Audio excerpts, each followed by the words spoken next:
Il y en avait beaucoup qui étaient prêts, qui acceptèrent la méthode du choix pour vivre dans Jérusalem, et qui ne furent pas désignés pour faire ainsi. Mais il y a eu ceux qui, dans le gouvernement souverain de Dieu, se trouvèrent appelés à agir de la sorte. Le sort tomba sur eux.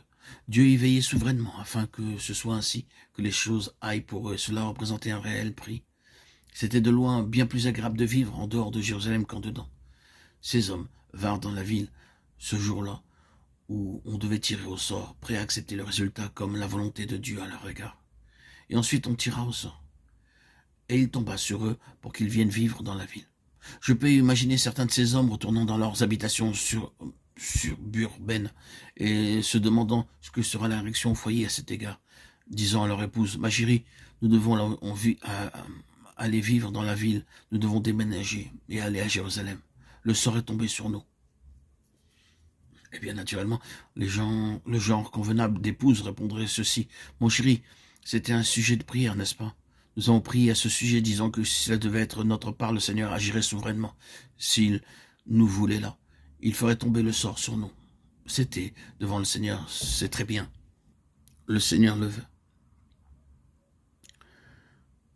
Bien entendu, cela signifie laisser notre gentille petite maison de campagne, notre joli jardin, et perdre ce cercle d'amis que nous avons ici autour de nous. Mais cependant, le Seigneur a mis cela sur nous, et nous ne devons pas le faire avec des murmures. Mais il y a les enfants, peut-être est-ce là la partie la plus difficile. Les enfants, ils doivent perdre tant de choses, cette vie libre, cette vie avec tous ces autres ici autour, dans un rayon plus large. Ils sont impliqués en ceci. Et alors, ils se tournaient vers les enfants et disaient, « Écoutez mes enfants, nous devons aller vivre à la ville. Nous devons quitter la campagne, le jardin et toutes ces autres choses et aller à Jérusalem pour le Seigneur, car le Seigneur le désire. » Ils étaient des parents très heureux, ceux à qui les enfants disaient, « Oui, nous réalisons que votre consécration au Seigneur vous coûte quelque chose, ça signifie beaucoup pour vous. Et si nous sommes impliqués en cela, eh bien, naturellement, cela signifie beaucoup pour nous. Mais nous sommes avec vous dans la chose. » Je ne pense pas dire que ce soit tout de l'imagination. Je suis tout à fait sûr que c'était une chose coûteuse d'aller habiter à Jérusalem. Et c'est toujours coûteux de vivre au cœur du témoignage. Ceux qui agissent ainsi doivent renoncer à bien des choses que d'autres peuvent avoir. Vous perdez le large cercle d'amis quand vous avancez en plein cœur des intérêts du Seigneur. Il y a beaucoup de gens qui ne comprennent pas que vous fassiez cette chose-là. Ils vous considèrent comme fou, vous perdez leur confiance. Ils ne peuvent pas croire que le chemin que vous prenez est bon. Et ils discutent.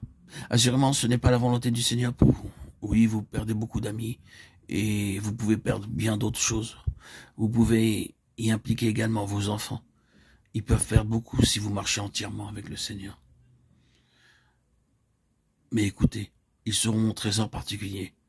Être un trésor particulier pour le Seigneur contrebalance sûrement la facture et a bien plus de valeur que la facture elle-même. Si vous continuez avec le Seigneur, cela signifie qu'il y a bien des choses que vous aimeriez avoir, des choses tout à fait légitimes et justes, au sujet desquelles il n'y a rien à redire, mais que vous devez lâcher du fait que vous êtes tout entier et absolu pour le Seigneur. Et si vous en impliquez d'autres dans la souffrance et le prix de tout cela, c'est là une gorgée très amère de la coupe. Il n'y a rien qui indique que ces gens qui furent choisis pour aller habiter à Jérusalem n'aient pas eu un peu de lutte à ce sujet, que cela ne leur ait pas coûté quelque chose. Mais le fait est que par leur empressement à continuer avec le Seigneur, ils ont triomphé de tout.